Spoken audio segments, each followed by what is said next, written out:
Ce jeudi 16 février, l'aventure Pékin Express débute sur les chapeaux de roue avec une première journée en Bolivie qui a laissé des traces aux 8 binômes en lice pour remporter la course. Les amoureux stratèges, Chirine et Alexandre, ont mal débuté en refusant l'épreuve de la tyrolienne. Stéphane Rothenberg et Thierry Guillaume reviennent sur cet incident qui les ont beaucoup surpris. Pékin Express a toujours été une course effrénée sur 10 000 km, avec un seul euro par jour et par personne et une compétition acharnée entre les candidats. Pas évidemment de tenir la distance sur les 35 jours de tournage. Les 16 candidats, pourtant avertis, ne prennent pas toujours la mesure avant d'enfiler leur sac à dos. L'aventure est toujours plus difficile qu'on pourrait l'imaginer, a rappelé le producteur Thierry Guillaume lors de la conférence de presse. Cette année, les températures, très contrastées, des 3 pays traversés, Bolivie, Paraguay, Brésil, ont encore corsé la difficulté de la course.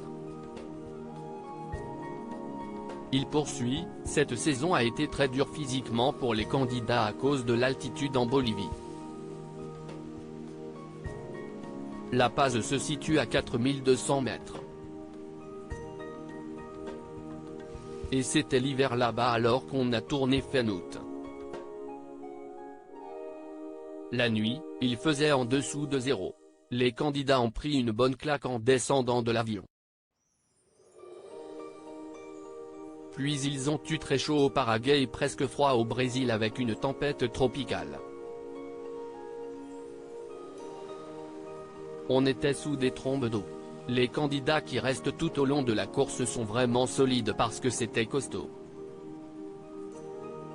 Cette première journée les a un peu broyés pour autant, la production espère toujours que les candidats ne baissent pas les bras en cours de route. Ils ont conscience qu'ils ont été choisis parmi 40 000 candidatures. On souhaite qu'ils soient hyper motivés. Il peut y avoir des abandons physiques mais c'est rarissime qu'un binôme s'arrête de lui-même. Si l'un ne pense abandonner, l'autre reprend généralement les rênes, explique l'animateur Stéphane Rothenberg. À cette rudesse météorologique, s'ajoutent des épreuves éreintantes dès les premières minutes de l'aventure.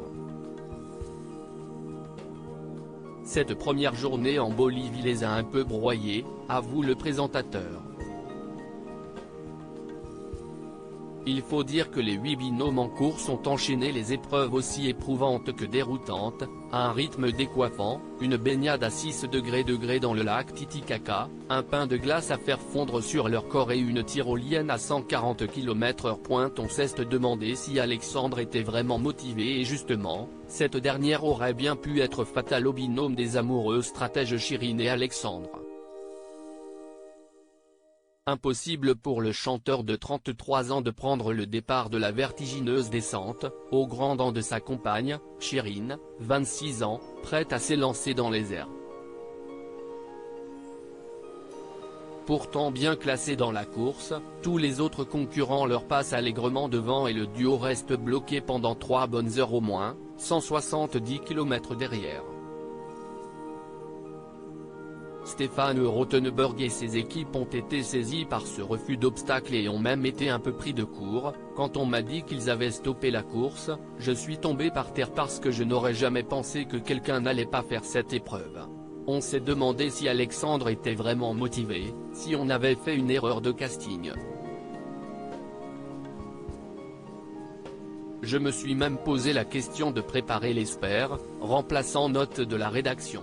C'était très surprenant, confie-t-il.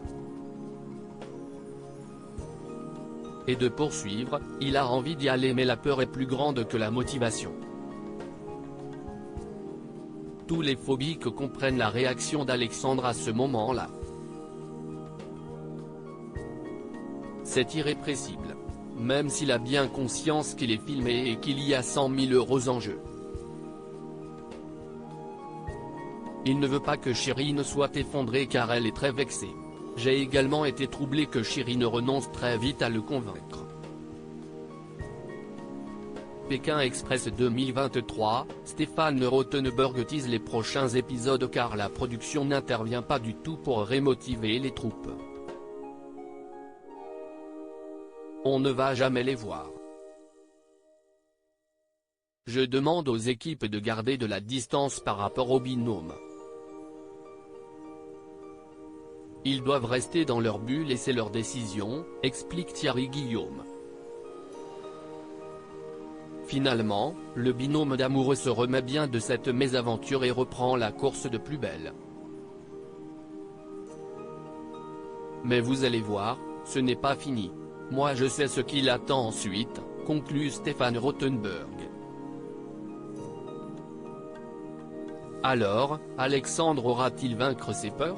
Chirine trouvera-t-elle les mots si son chéri doit sauter à l'élastique, voire en parachute? Réponse dans les prochains épisodes. À lire aussi Pékin Express 2023, la mésaventure improbable, et très drôle, d'Alexandre et Chirine dans le premier épisode.